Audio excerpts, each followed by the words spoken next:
मजदूरी करके भैया संवारो तनी देश के। मजदूरी करके भैया संवारो तनी देश के। भूल गईनी बाबू महतारी के भेष के। भूल गईनी बाबू महतारी के भेष के। मजदूरी करके भैया संवारो तनी देश के। मजदूरी करके भैया संवारो तनी देश के।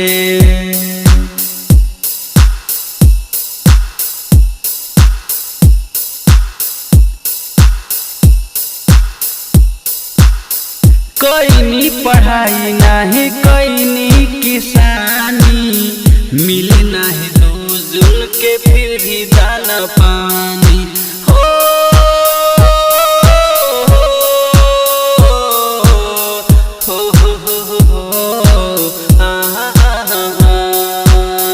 कईनी पढ़ाई नाही कईनी किसानी, मिले नाही दूजुल के फिर भी दाना पानी।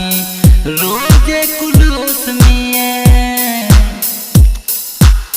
रोजे रोजे घूट पीही, रोजे रोजे घूट पीही घर के कलेश के। मजदूरी करके भैया संवारो तनी देश के। मजदूरी करके भैया संवारो तनी देश के। भूल गईनी बाबू महतारी के भेष के।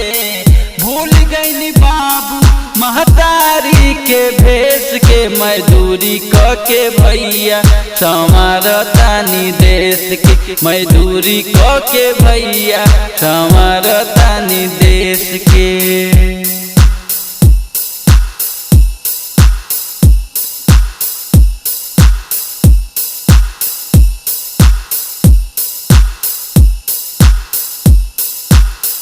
पेट भर सुने परिवारवा के ताना, रोजे रोजे कोसे मजदूरवा कह जमाना।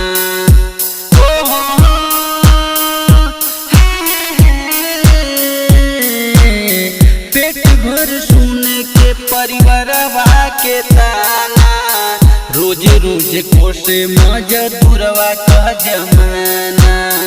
रोजे रोजे कोसे मजदूरवा कह जमाना।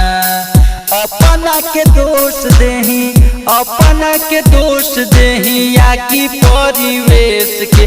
मजदूरी करके भैया संवारो तनी देश के। मजदूरी करके भैया संवारो तनी देश के।